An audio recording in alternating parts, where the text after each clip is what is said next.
Hi, I'm Peter the Clairvoyant here, and I'm doing a daily tarot reading here for Friday the 16th year 2019. So Friday the 16th 2019. So let's see what we get for you today. Okay.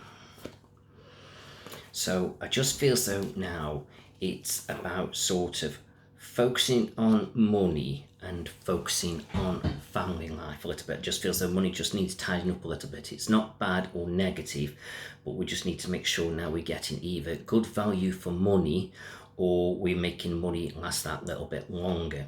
So we just got to keep an eye on it. But I don't feel that's for a long period of time. I just feel as though it's just over the next sort of 3 or 4 weeks as we sort of step into September. It's like we've had the summer holidays, we've had the kids off, we're all spend, and kids are always wanting, so to speak, lovely little darlings as they are. So it just feels, oh yes, and maybe it's the man of the house who's clamping down on the money a little bit, or if you're a single parent, then maybe you're feeling a bit empowered to say, do you know what, I need to sort this out now before we start running out at the end of the month. So I just feel as though the next few days are just going to be a little bit tight, not negative, or like I say, whatever you do spend, you've got to make sure you're getting what you truly want and it's value for money. Okay, because here we are, money's slowing down a little bit. Here you are focusing on the money, and here you are feeling empowered to deal with it all. Okay, but as you get all this sorted out, your wishes and dreams are coming true. So in other words, it's working, and I feel so that's good. So it just feels though, just get creative now, whatever you feel so you need to be doing with finances. Then I feel as though besides that, life seems to be just a little bit up and down at the moment in general, but I do feel as though you will start to balance things out to make some changes for yourself. So here you are feeling a bit up and down about things.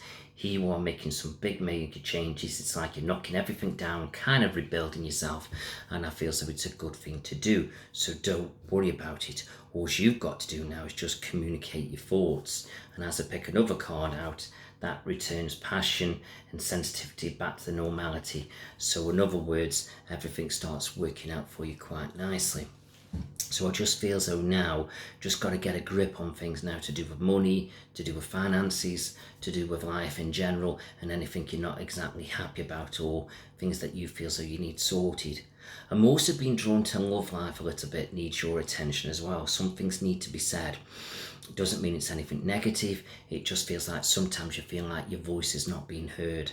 So you're going to start to sort that out a little bit. And I do get the feeling the better off will be receptive to your voice because he kind of gets it anyway, or she will get it. So it just feels so don't worry about that too much. I'm being drawn to somebody, this won't be for everybody, but I feel so somebody with elder family members. I feel like we've been looking after them or keeping an eye on them, and I just feel like it could be getting a little bit too much. So I just feel as though we need to sort something out there. So either we need a bit more help with family to sort of share the burden, or we need to get and seek help to see what's out there, or maybe some of you are going to be looking at putting elderly members of family in a home, and that's going to be a very tenuous, sort of difficult decision to make, but it just feels like it needs to be done. And I feel like, let's put it this way, if you're burning yourself out and you can't cope with it, you're going to affect their well-being as well. So I just feel so it's going to be difficult decisions, but the right decisions. But also do make sure you're taking them to a really good place where they're going to get really well looked after. Don't just sort of drop them off anywhere. Really do your research of what a good place is to be. And also keep that research going constantly, as if to say, nothing's changing. In other words, if you feel as though they're not getting the care and attention in the future that you thought they were doing in the beginning, then maybe it'd be time to move them on a little bit. So it doesn't mean you've just put them there and then you're forgetting about them. No, definitely not. You keep an eye on them, you make sure they're being looked after, and voice your concerns. And even if they're already there in a home, maybe you've got to voice your concerns. I just feel as though these are the things that have got to be dealt with. So as you get all these little things sorted, you'll be absolutely fine, and they will be fine as well, so don't worry too much. So I hope all that's kind of made sense. Hope you've enjoyed it, and tune in to the next one. Okay, thank you.